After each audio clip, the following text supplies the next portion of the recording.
the problem in the Middle East is there is no such relation. Either you destroy the old one and try to build with a new one, revolution.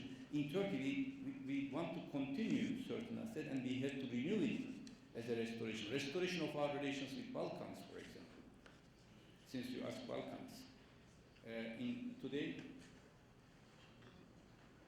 they are reminding me that I have 20 minutes. It's a long time to... restoration of Balkans. For example, this year is 2012.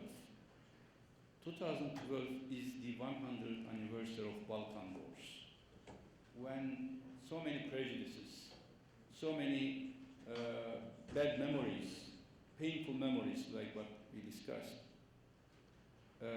lived. For example, around 2 million Turks had to leave Balkans in 2-3 years. We have those pains still, but doesn't mean that in every pain we will create an irredentism against Serbians, against Greece, against Bulgarians. All will we establish a new Balkans where all these nations are living peacefully side by side. To be frank, in 1990s, Turkey, and as an intellectual, I went to Bosnia during the war. I represented Bosnia everywhere because it was humanitarian responsibility for us. But does it mean that because of Bosnian war, today we will be having problematic relations with Serbia? No. You cannot have a collective punishment, a collective judgment. And therefore, in my first year as being minister, I visited Belgrade 7-8 times, Sarajevo, Bosnia, again 7-8 times, and we established trilateral process. And together with Serbia, we declared, they are the chairman of Southeastern European platform, we declared 2012 as the year from Balkan Wars to Balkan peace. We will have to restore all relations in Balkans because different nations are living together. The spirit of Balkan is multiculturalism. If you try to unify a country or a city in Balkans, it means you are acting against the spirit of Balkans. There should be a new economic integration. Once I mentioned to Mayor of Saloniki and to Greek friends, we are talking on this. And next, early October, I will be in Athens. And in November, we will be having a high-level strategic council meeting between two countries. We are talking very frankly and frankly. I know the history. Saloniki was one of the economically most prosperous city for centuries, was the main port of all Balkans and Eastern Europe.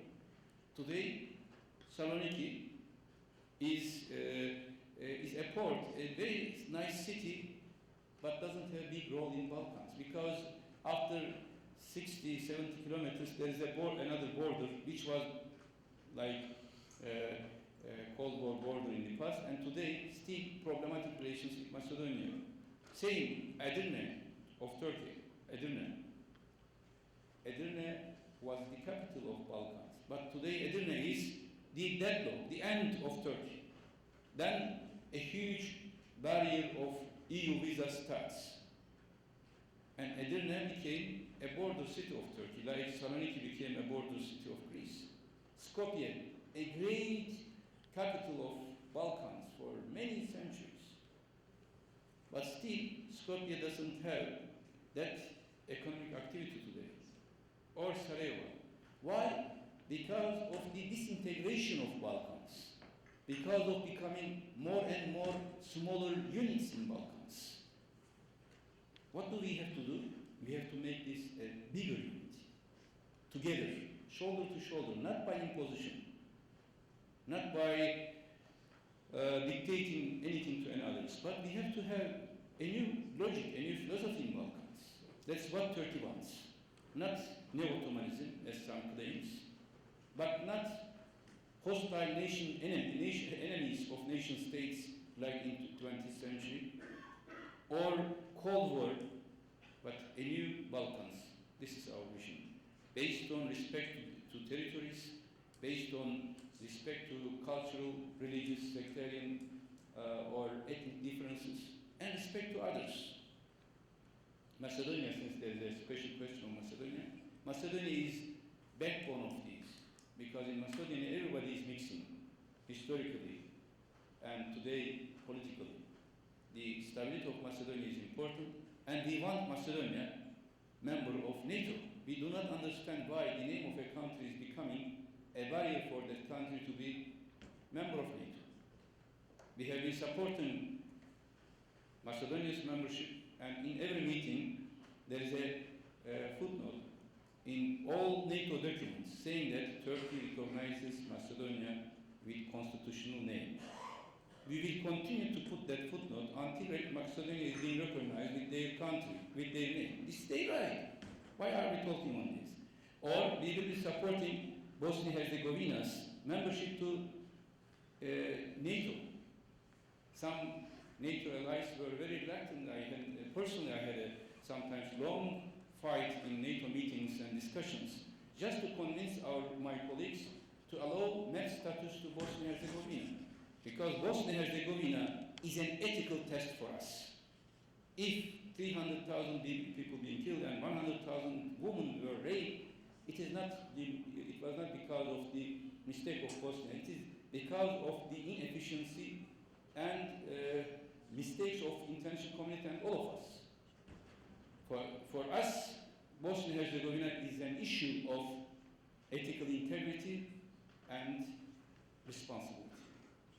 We have to defend Bosnia-Herzegovina. We have to help Bosnia-Herzegovina, but without giving an impression that Bosnia-Herzegovina, we are acting differently to each of these groups differently. No.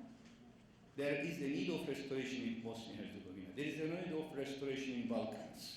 This is our vision, and we hope one day we will establish a Balkan peace order rather than Balkan conflicts, and change the meaning of Balkanization.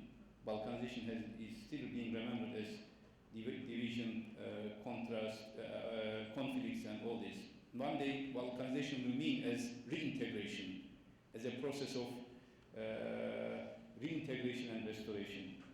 About Palestinian reconciliation, Palestinian issue.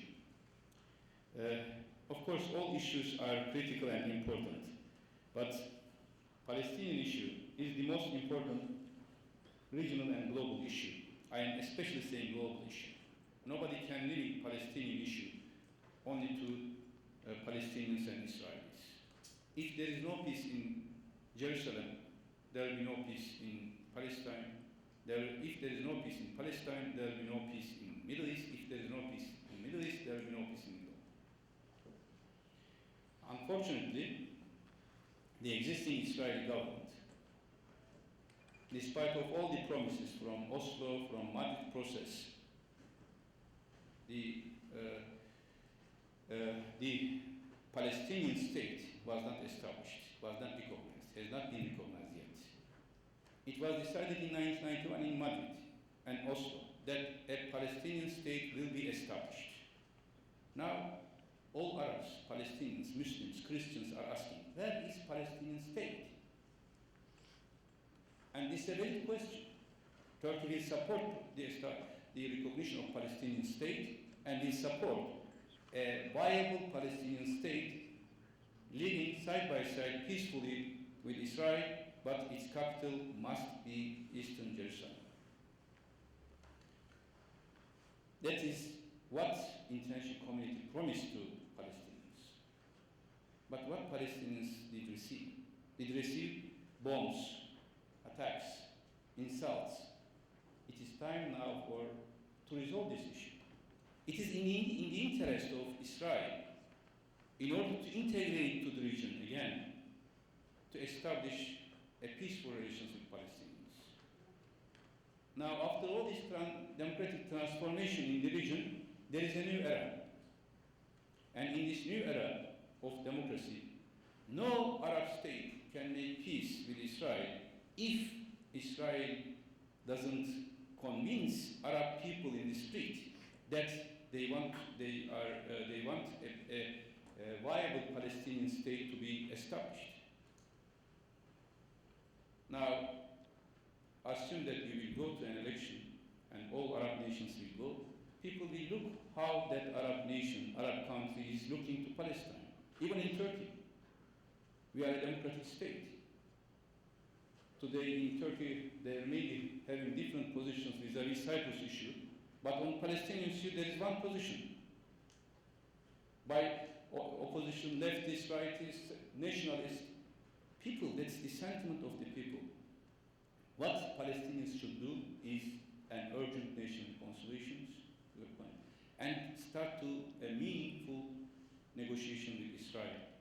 What Israelis should do is coming to the table without any prejudice, without any precondition, and talking seriously in a time frame when a Palestinian state will be established. Rather than every week allowing new settlement, making new de facto steps in Eastern Jerusalem or Palestinian borders. They are Palestinian territories and will continue to be so. That is the promise of UN from 1948 until today. And that is these security needs of Israel, we understand. But everybody must understand the need of dignity of Palestinian state, and that dignity is the basis of everything of Arab Spring today. And these refugee issues, Jerusalem question, all should be discussed within a regional and global context. It is important now, Pope was in Lebanon, not only for Muslims, for Christians as well. The destiny of Jerusalem is the destiny of humanity from the establishment of today of this holy city, and will continue to be so. There should not be imposition in Jerusalem. And Jerusalem should be an open city for all religions and should be based on the principle of two states and 1968 borders, 1967 borders. About Israel, in fact, I mentioned maybe that question was related to our relation with Israel, Turkish relation with Israel. Historically, in Turkish culture, there was never a culture of anti-Semitism. There was never